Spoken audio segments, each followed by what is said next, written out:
Olá, pessoal, tudo bem com vocês? Bem-vindos a mais uma aula de inglês, hoje com o conteúdo do verbo to be.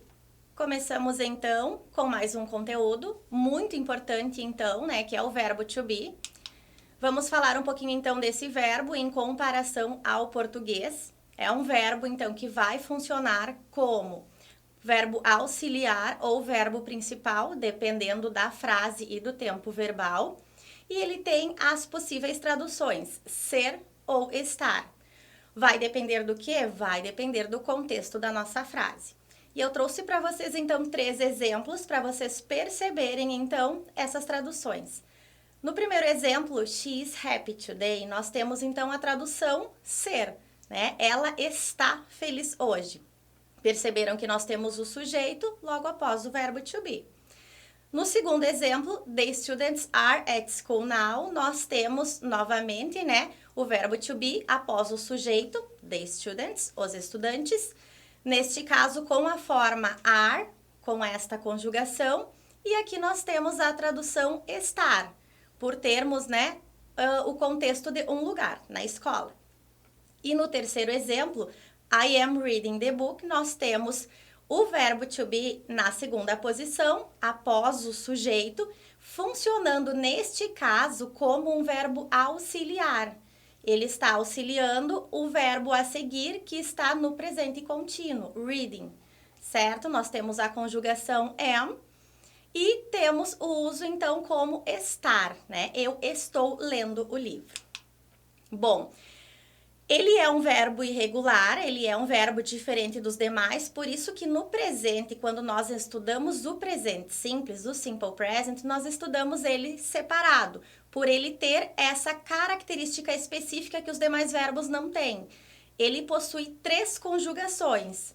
Para cada conjugação, nós usamos com um determinado pronome. Quais são essas conjugações, então? O am, o is e o are. O am, ele é usado para o pronome I, eu, lembram, né, das nossas aulas lá dos pronomes? A conjugação is é usada com os pronomes he, she e it, que nós chamamos de terceiras pessoas do singular. E a conjugação are é usada com os pronomes we, you e they. Lembram, né? Nós, vocês ou você, eles ou elas.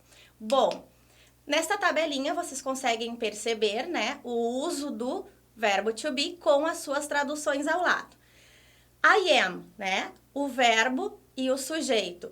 Vocês têm ali, então, eu sou ou eu estou. As 2 traduções possíveis para I am. Perceberam que nós temos, né, a tradução ser ou estar.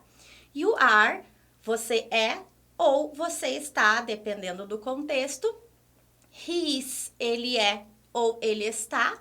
Lembrando que o pronome he ele é usado sempre para pessoas. She is, ela é ou ela está. Lembrando novamente, pessoas, né? Nesse caso, feminino. It is, nós temos o pronome neutro, que é utilizado para objetos, coisas, lugares, né? Tudo que não for pessoa, não se referiu a pessoa, utilizamos o pronome neutro, it. Neste caso, nós temos a possibilidade de tradução. Ele é ou ele está, ou ela é, ela está. Com we are, nós temos a tradução nós somos ou nós estamos. You are, vocês são, vocês estão. E, por último, they are. Aqui nós temos a possibilidade de eles ou elas. Eles são ou eles estão, elas são ou elas estão. Essas seriam, então, as possíveis traduções. Agora, nós temos, então, exemplos. Na primeira frase, I am late. Percebam a formação, então, de uma frase no presente com o verbo to be. Nós temos primeiro o sujeito, I, o verbo to be e o complemento da frase. I am late, eu estou atrasado, ou eu estou atrasada.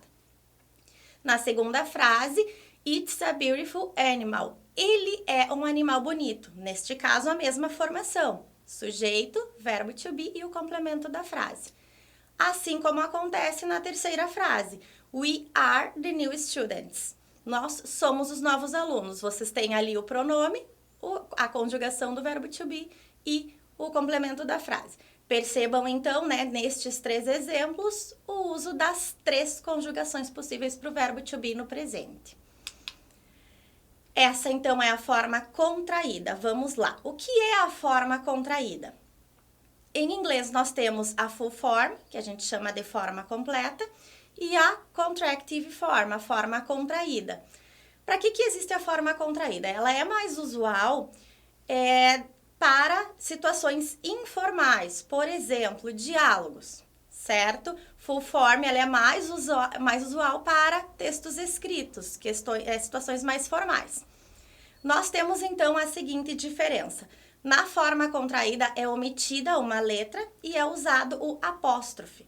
Neste caso, por exemplo, do I am, nós teríamos a forma contraída I'm. É uma forma que é mais curta, então ela facilitaria a nossa pronúncia.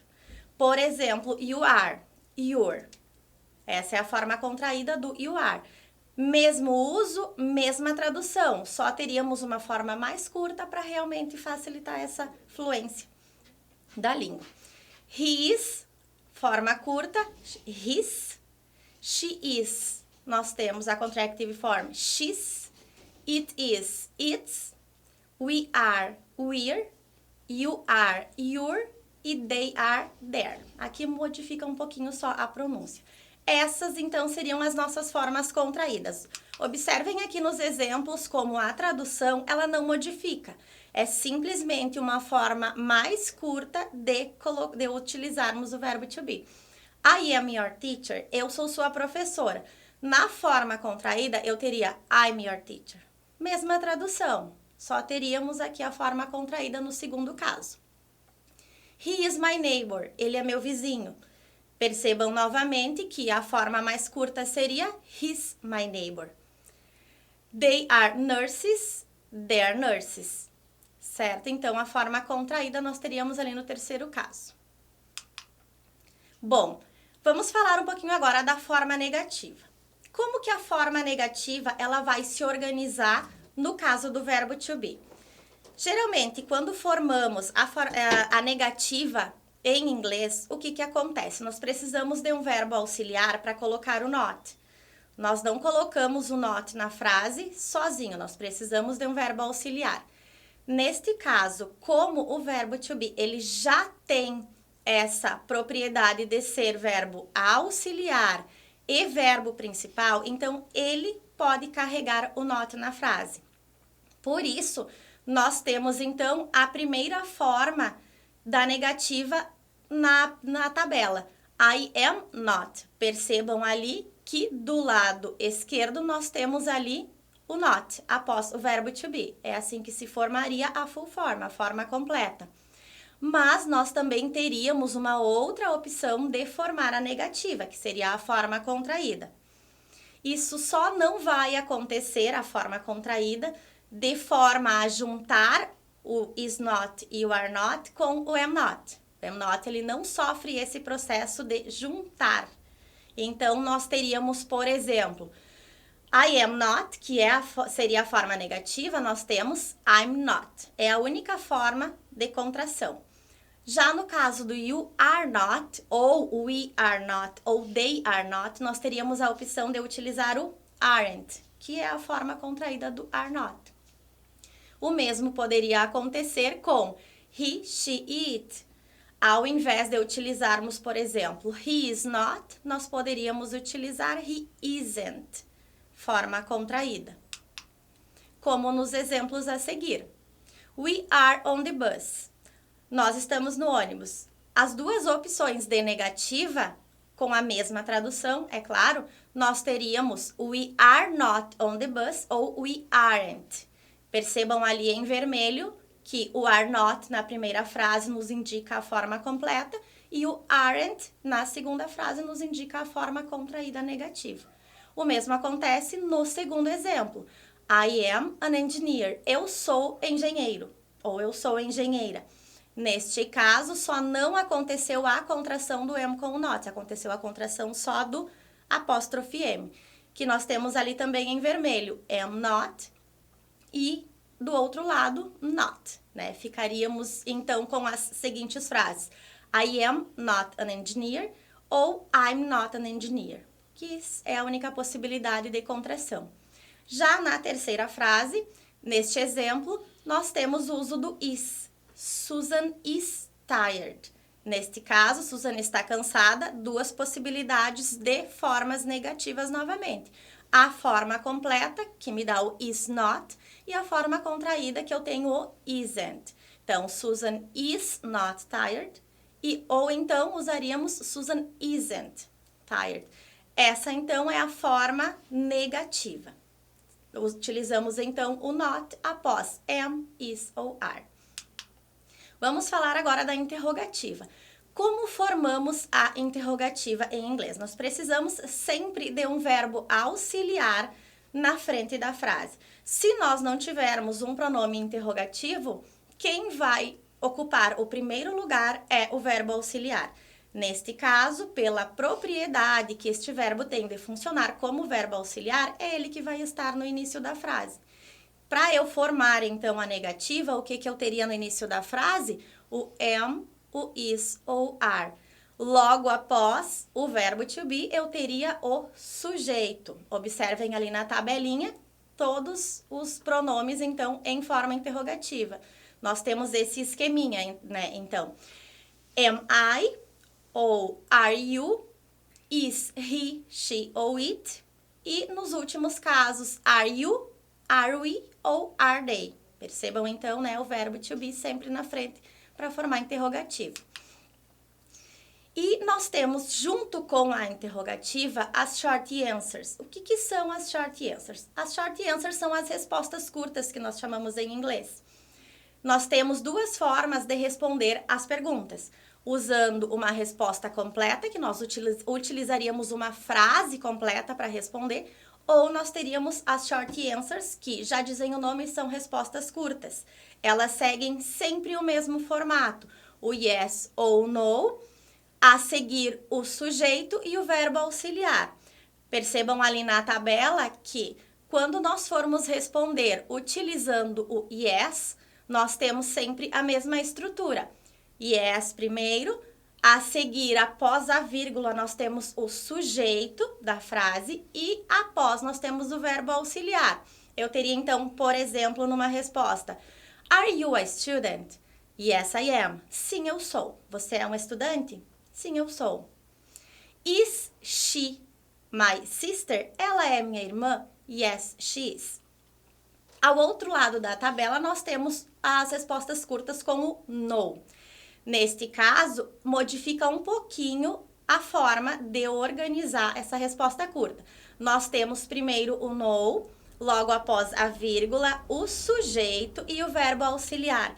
Só que neste caso, como é uma resposta negativa, nós precisamos, junto com o verbo auxiliar, ter o not. Então, o mais comum é utilizarmos a forma contraída. Por exemplo, no, I'm not. No, you aren't.